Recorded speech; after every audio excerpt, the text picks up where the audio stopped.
नेपालसँग गएर कुराकानी गर्ने हो।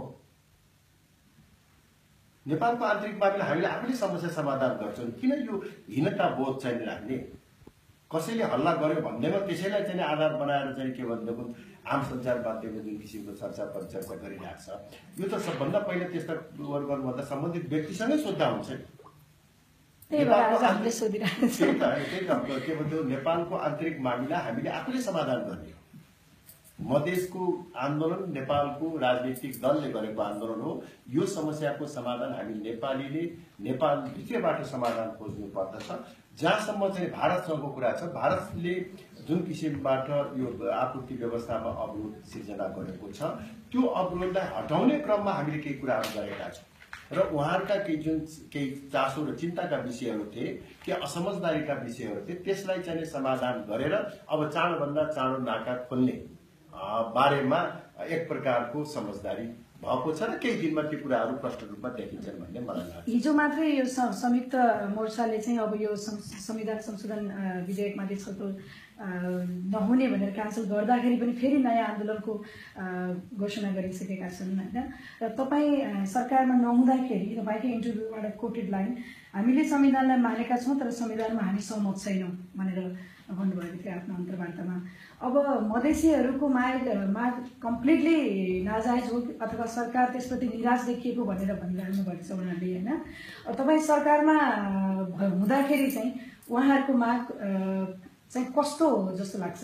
उहाँले उठाउनु भएका राजनीतिक मागहरूलाई राजनीतिक ढङ्गबाट समाधान गर्ने सरकारले प्रतिबद्धता व्यक्त गरेको छ।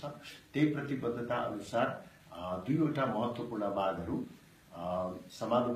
समानुपातिक समावेशी सिद्धान्तको आधारमा राज्यको अङ्गहरूको प्रतिनिधित्व गर्ने र जनसङ्ख्याको आधारमा निर्वाचन क्षेत्र निर्धारण गर्ने विषयलाई सरकारले पहिले संसदमा दर्ता गरिएको विधेयकलाई कार्यान्वयन गर्न अगाडि बढाइसकेको छ र त्यसलाई हामी अगाडि बढाउँछौँ। त्यसले मधेस केन्द्रित दलहरूले गरिरहेको आन्दोलनको एउटा महत्त्वपूर्ण मागलाई सम्बोधन गर्दछ।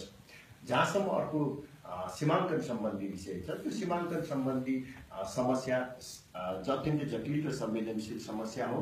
त्यो समस्यालाई समाधान गर्ने क्रममा राजनीतिक समिति गठन गर्ने, त्यो राजनीतिक समितिले 3 महिनाभित्रमा प्रतिवेदन दिने र सहमतिको आधारमा दिएको सुझावलाई कार्यान्वयन गर्ने प्रतिबद्धता व्यक्त गरिसकेको अवस्थामा अहिले अब मधेस केन्द्रित दलहरूले उठाउनु भएका प्राय सबै महत्त्वपूर्ण मागहरू सम्बोधन भइसकेका छन्।